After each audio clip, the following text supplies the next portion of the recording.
Hi there, everybody. I just want to tell you about this really cool day that I had. I went to the New Braunfels Public Library.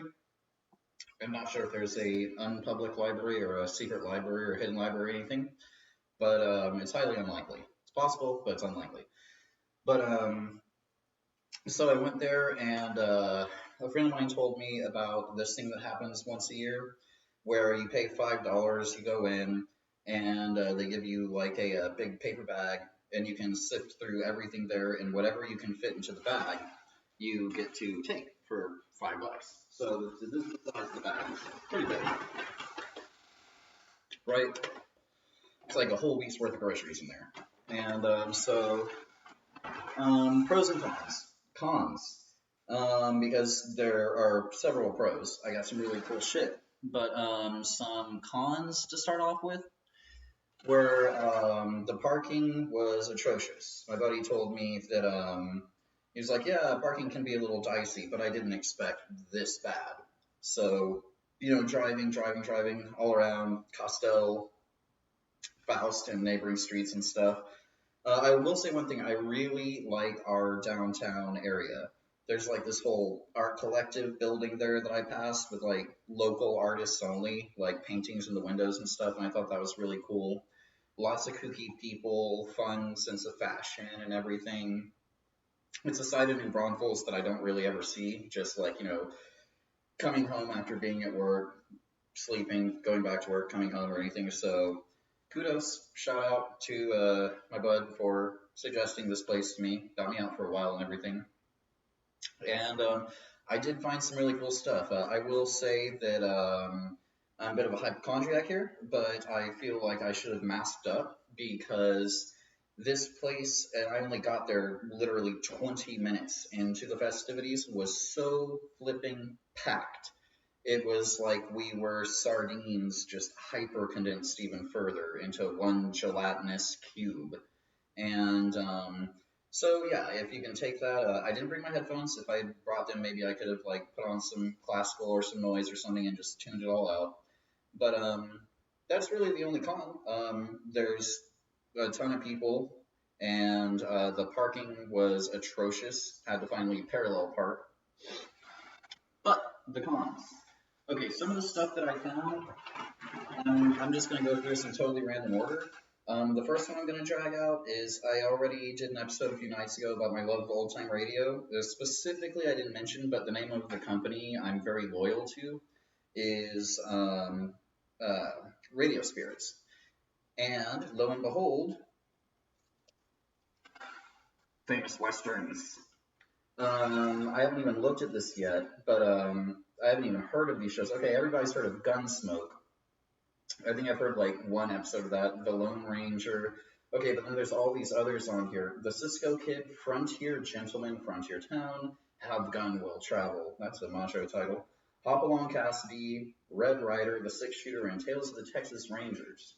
So this is 20 episodes, 10 hours worth of, from here it looks like basically all of these are wow, we have some early 40s in here. The earliest show is The Lone Ranger from 41, and it seems like the latest one we've got is Have Gun Will Travel from 59. And as far as I know, old time radio pretty much is a format like telling stories like that, and then it just shifted into music and news programming and whatever. That stopped, I think, in like 62 or 65. So, okay, cool thing is these CDs, they look like they're in great shape. And like I said, don't collect tapes, CDs. But this is really cool. This is one of the booklets I was talking about that comes in these things, and it's written by, I bet you this is still going to be Carl Shadow. No, Anthony Tolan did this one. Okay, so there's a couple of different old-time radio historians out there. There's Anthony Tolan, apparently, Carl Shadow, who does more horror, thriller, mystery, and stuff like that. But yeah, so and these are really fun to read through. Like you get really cool pictures of the people on air and behind the scenes as they were acting out the parts and stuff, just using their own voices. Like we didn't even know what these people looked like for the most part. So okay, that is really really cool. I flipped my shit when I saw that at the back of the store. It was in the what section was it? It was it was with CDs and music, and they had a really small vinyl section back there. And I met a really interesting person. She was a French teacher. She told me that the New Braunfels public schools had done away with teaching French, and now all they teach is German and Spanish, as far as like other languages. But she was a cool old broad. She was thumbing through the small selection of vinyls and telling me about how, the people who came in the night before, they come in, they're like the serious collectors. They pay a little more and they come through with like their computers and stuff and they scan each thing looking for what's resellable, to me that's, I mean, to each their own. You got to make a little dough some ways. But I don't know. I collect this stuff leading me on to the next thing. I know my thoughts are wandering, but yeah. So leading me on to my next thing, it's not like about how expensive something is and if I can resell it. When I found this, I also flipped my shit. This was in the art section, and yeah, it may look childish, and it probably is, and everything you ever want to know about cartooning, but were afraid to ask. The reason I like wigged out when I saw this is it's by Christopher Hart, and I have one other book, and this one has helped me again. Looks really childish, right? And everything. Any serious person studying serious art and everything would skip it by. Uh-uh. This taught me how to start paneling my own comics at home, like how to set up shots, think theatrically, how to divide them into perspective. Most importantly, it taught me a lot about drawing hands, and that's always been my Achilles heel. Weirdly enough, drawing hands, but yeah, hands, there's a nice little section in here on, make sure to get yourself a hand mannequin from any art supply store. So, I mean, pose it, start drawing it in different shapes, and everything. And he said something that stuck with me because it hit too close to home, which is why I started working on drawing that particular part of the anatomy, was that you can tell a comic book artist by their hands, whether or not they cut the hands out of compositions and the feet and stuff like that. If they're doing that, they haven't really committed much time to their craft because hands are hard. And, so, okay, so that brought me up to two beautiful, in my opinion, and you could probably find these days for like a quarter or so, or $1 on eBay or something, but to me, they're worth a lot more than that. So I don't really care about the price. This is cool because now I have three old time radio collections going.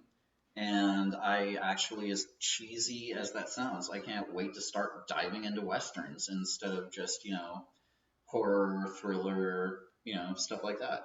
So westerns it is. That was the only old time radio I could find there. Next one up, let's see. Okay, this is actually the first one I saw. I was intrigued by the cover, of course, right off the bat. Looked mystical. The Secret Language of Symbols, a visual key to symbols and their meanings. So, let's see. Open it up, and what intrigued me was sections like this. The power symbols, ritual, magic, and prayer, symbols and prehistory, yada yada. But then I saw there's an entire section here on the tarot. Yeah, I hadn't really looked at this yet, but yes, this is exactly what is really cool. Oh, cool, and I just opened to a page that somebody folded down. Let's see, what's up on here? Three realms, crescents, sacred geometry. Okay, sorry, I got to sneeze.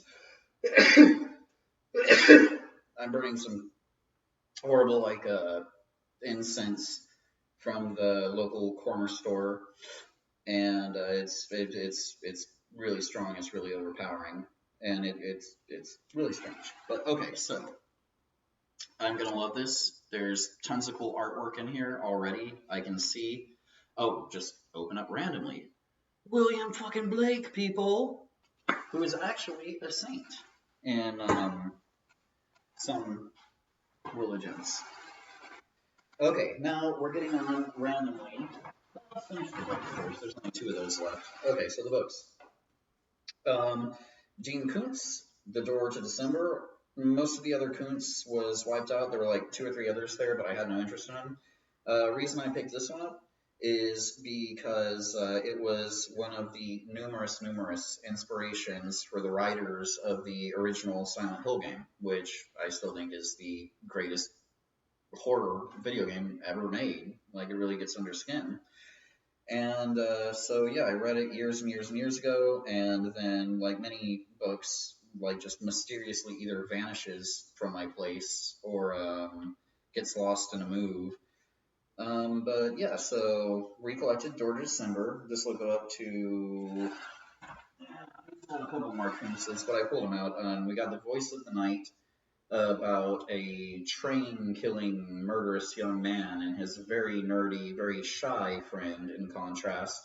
And it's excellent, excellent, excellent. I can't recommend Voice of the Night enough. Intensity was made into a pretty decent movie.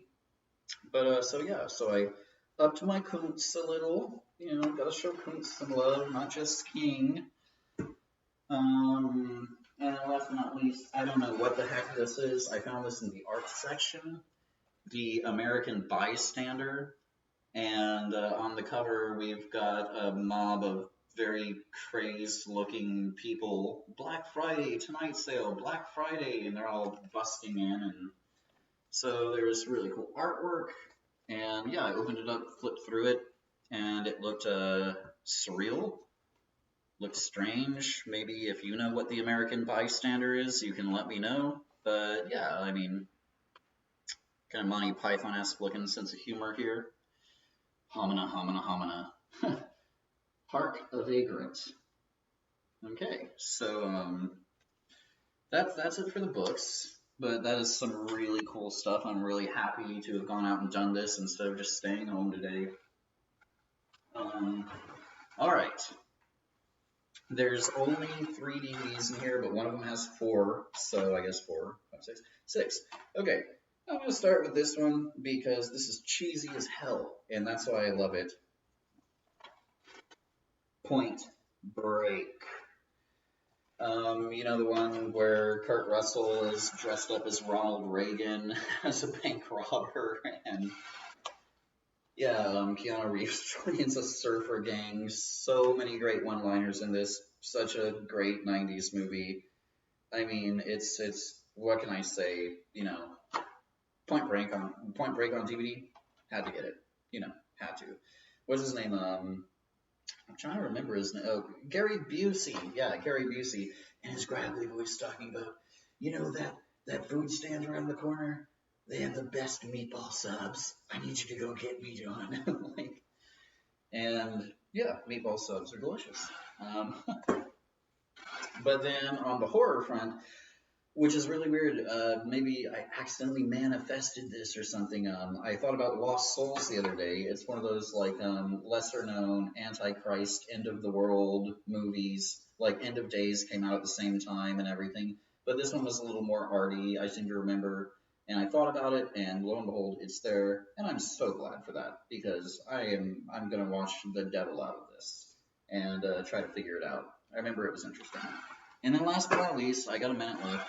Dreamcatcher, Dolores Claiborne, Cat's Eye, and the original Creepshow.